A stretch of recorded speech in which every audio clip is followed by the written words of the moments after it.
നമസ്കാരം, ഞാൻ doctor Jacob George, consultant നെഫ്രോളജിസ്റ്റാണ്. പലപ്പോഴും ആളുകൾ നമ്മുടെ അടുത്ത് വരാറുണ്ട്. ടെസ്റ്റ് ചെയ്തപ്പോഴത്തേക്ക് യാദൃശ്യമായ യൂറിക് ആസിഡ് ലെവൽ കൂടുതലാണെന്ന് കണ്ടു.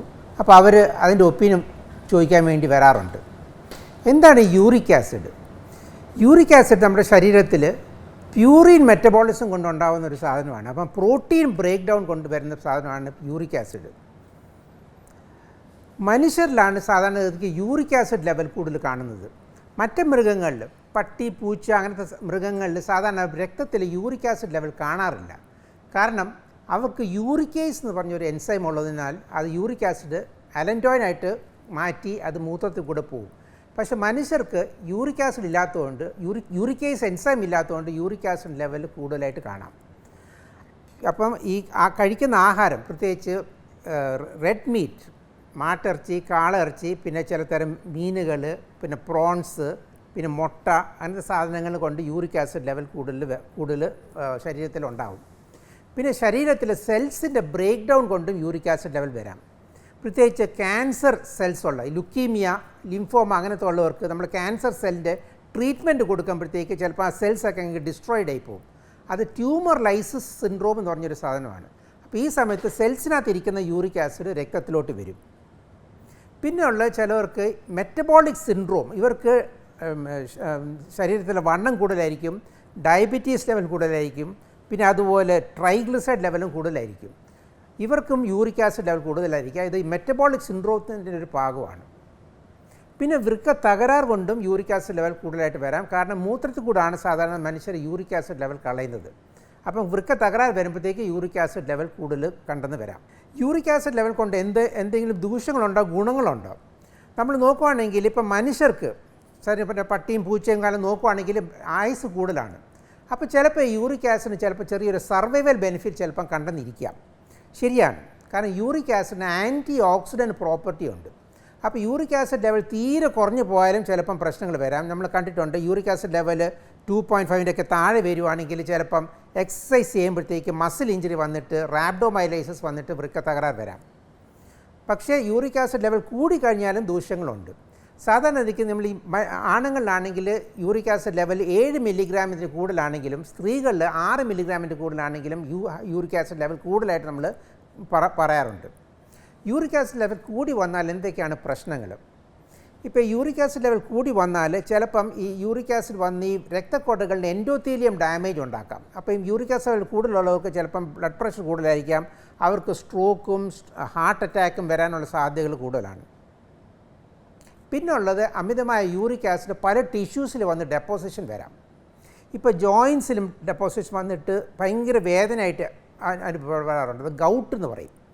അത് ഗൗട്ടിൻ്റെ എപ്പിസോഡ് വന്നു കഴിഞ്ഞാൽ ആളുകൾ പറയാറുണ്ട് ഇതുപോലൊരു വേദന അവർക്ക് നേരത്തെ അനുഭവിച്ചിട്ടേ ഇല്ല. അപ്പോൾ അത്രയ്ക്ക് ഭയങ്കര വേദനയാണ് ഈ ഗൗട്ട്, ആർത്രൈറ്റിസ്.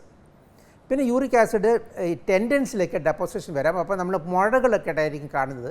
അത് ടോഫൈ എന്ന് പറയും. അപ്പോൾ ചിലപ്പോൾ അത് പൊട്ടി ചിലപ്പോൾ ഒരു വെളുത്ത സാധനമായിരിക്കും വെളി വരുന്നത്. നമ്മൾ മൈക്രോസ്കോപ്പിൻ്റെ അടി നോക്കുമ്പോഴത്തേക്ക് അതിന് നിറച്ച് യൂറിക് ആസിഡ് ക്രിസ്റ്റൽസ് കാണും.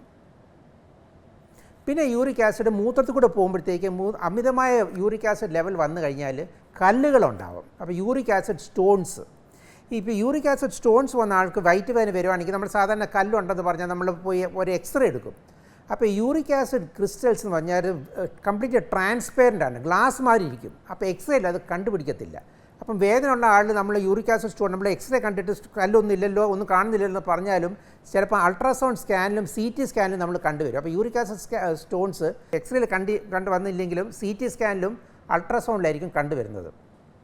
പിന്നെ യൂറിക് ആസിഡ് വന്ന് കിഡ്നിക്കകത്ത് ഡെപ്പോസിഷൻ വരാം.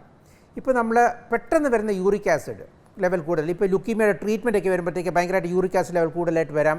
പിന്നെ മസിൽ ഇഞ്ചറി, ഇങ്ങനത്തെ എർത്ത് ക്വേക്ക്, ക്രഷ് ഇഞ്ചറി വന്നിട്ട് മസിൽ നിന്ന് വരുന്ന യൂറിക് ആസിഡ് ബ്ലഡിൽ വന്നിട്ട് അക്യൂട്ട് യൂറിക് ആസിഡ് ലെവൽസ് കൂടിയിട്ട് അത് അക്യൂട്ട് കിഡ്നി ഇഞ്ചറി പെട്ടെന്ന് വന്ന് വൃക്ക തകരാർ വരാം. അപ്പോൾ മൂത്രത്തിൻ്റെ അളവ് പെട്ടെന്ന് കുറയും. ബ്ലഡ് നോക്കുമ്പോൾ യൂറിയ ലെവലും ക്രിയേറ്റിൻ ലെവലും കൂടുതലായിട്ട് കണ്ടെന്ന് വരാം. പിന്നെ ഇവർക്ക് ചിലപ്പോൾ ഡയാലിസിസ് ഒക്കെ വേണ്ടിയെന്ന് വരാം. ഇത് അക്യൂട്ട് യൂറിക് ആസിഡ് നെഫ്രോപ്പതിയാണ്. അത് നമ്മൾ ട്രീറ്റ്മെൻറ്റ് കൊണ്ട് അത് നമുക്ക് യൂറിക് ആസിഡ് ലെവൽ കുറയ്ക്കാൻ സാധിച്ചേക്കും. പിന്നെ വരുന്നത് ക്രോണിക് യൂറിക് ആസിഡ് നെഫ്രോപ്പതി എന്ന്. അത് യൂറിക് ആസിഡ് ലെവൽ ഗ്രാജുവലായിട്ട് വൃക്കകളിൽ പല ഓർഗൻസിൽ ഡെപ്പോസിറ്റ് വരുന്ന കൂട്ടത്തിൽ വൃക്കകളിൽ വന്ന് ഡെപ്പോസിഷൻ വന്നു കഴിഞ്ഞിട്ട് വൃക്കകൾ തകരാർ വരാം. അപ്പോൾ ഇവരുടെ ഭാവിയിൽ ക്രിയാറ്റിനൊക്കെ സഹായമായിട്ട് കൂടി വന്നിട്ട് ഭാവിയിൽ ചിലപ്പോൾ അവർക്ക് ഡയാലിസിസ് ഒക്കെ ചെയ്യേണ്ടി വരാം.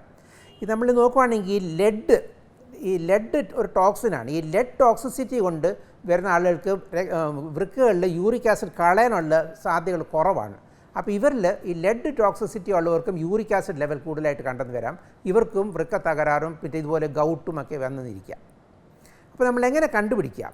ഇപ്പോൾ നമ്മൾ ബ്ലഡ് ടെസ്റ്റ് നോക്കുമ്പോഴത്തേക്ക് ഞാൻ പറഞ്ഞ ആണുങ്ങളിൽ 7ൻ്റെ മേലാണെങ്കിൽ യൂറിക് ആസിഡ് ലെവൽ കൂടുതലാണ്. ചിലപ്പോൾ ഈ പെട്ടെന്ന് വരുന്ന ഈ വൃക്ക തകരാറിലൊക്കെ ആയിരിക്കും ഉണ്ടെങ്കിൽ ചിലപ്പം 10-11 മില്ലിഗ്രാമിൻ്റെ മേളിലായിരിക്കും യൂറിക് ആസിഡ് ലെവൽ. പിന്നെ നമ്മൾ മൂത്രം ടെസ്റ്റ് ചെയ്യുമ്പോഴത്തേക്ക് യൂറിക് ആസിഡ് ക്രിസ്റ്റൽസ് നമുക്ക് കാണാം. പിന്നെ നമ്മൾ ബയോപ്സി ചെയ്യുമ്പോഴത്തേക്കും നമുക്ക് യൂറിക് ആസിഡ് നെഫ്രോപ്പതി, കിഡ്നിയുടെ പ്രശ്നം യൂറിക് ആസിഡ് കൊണ്ട് വന്നെന്ന് നമുക്ക് മനസ്സിലാക്കാൻ സാധിച്ചേക്കും. എങ്ങനെ ഈ യൂറിക് ആസിഡ് പ്രശ്നം വന്നാൽ എങ്ങനെ നമ്മൾ ചികിത്സിക്കാം? ആദ്യം നമ്മൾ നോക്കുമ്പോഴത്തേക്ക് ആഹാരക്രമം നമ്മൾ പറഞ്ഞില്ല, പ്യൂറിൻ മെറ്റബോളിസം കൊണ്ടാണ് യൂറിക് ആസിഡ് വരുന്നതുകൊണ്ട് നമുക്ക് നമ്മൾ റെഡ് മീറ്റ്, കാള ഇറച്ചി, മാട്ട ഇറച്ചി അങ്ങനത്തെ സാധനങ്ങളൊക്കെ പ്യൂറിൻസ് കൊണ്ടുവന്ന ആഹാരക്രമം നമ്മൾ കുറയ്ക്കാം. പിന്നെ ഉള്ളത് നമുക്ക് മൂത്രത്തിൽ യൂറിക് ആസിഡ് നമ്മൾ കൂടാനുള്ള മരുന്നുകൾ കൊടുക്കാം. ഇതിൻ്റെ പേരുകൾ യൂറിക് ഏജൻസ് ആണ്. അത് പ്രോബെൻസിൻ എന്ന് പറഞ്ഞ മരുന്നുകളൊക്കെ കഴിക്കുമ്പോഴത്തേക്ക് നമ്മുടെ ശരീരത്തിലുള്ള യൂറിക് ആസിഡ് മുഴുവൻ മൂത്രത്തിൽ കൂടി പോകും. അപ്പോൾ അങ്ങനെ നമുക്ക് യൂറിക് ആസിഡ് ലെവൽ കുറയ്ക്കാൻ സാധിച്ചേക്കും. യൂറിക് ആസിഡ് കല്ലുള്ളവർക്ക് നമ്മൾ മൂത്രത്തിൽ pH കൂട്ടും, ആൽക്കലൈൻ ആക്കാം. കാരണം മൂത്രത്തിൽ pH അസിഡിക് ആകുമ്പോഴത്തേക്കാണ് യൂറിക് ആസിഡ് വന്ന് ക്രിസ്റ്റൽസ് ഫോം ചെയ്യുന്നത്. അപ്പോൾ നമ്മൾ സോഡ ബൈക്കാർ പോലുള്ള ടാബ്ലറ്റ്സ് അല്ലെങ്കിൽ ഇഞ്ചക്ഷൻ കൊടുക്കുകയാണെങ്കിൽ മൂത്രം ആൽക്കലൈൻ ആയ ശേഷം യൂറിക് ആസിഡ് ക്രിസ്റ്റലൈസേഷൻ വരില്ല, യൂറിക് ആസിഡ് മൂത്രത്തിൽ കൂടെ അങ്ങ് പോകും. അപ്പോൾ യൂറിക് ആസിഡിന് കുറച്ച് ഗുണങ്ങളുണ്ട്, ദോഷങ്ങളുണ്ട്. യൂറിക് ആസിഡ് ലെവൽ അമിതമായി ആയിക്കഴിഞ്ഞാൽ പ്രശ്നങ്ങൾ വരാം. അപ്പോൾ നമ്മളത് നേരത്തെ കണ്ടുപിടിച്ചിട്ട് ചിലപ്പം അതിൻ്റെ ചികിത്സിക്കുകയാണെങ്കിൽ യൂറിക് ആസിഡ് കൊണ്ടുവരുന്ന തകരാറ് നമുക്ക് തടയാൻ സാധിച്ചേക്കും. നന്ദി, നമസ്കാരം.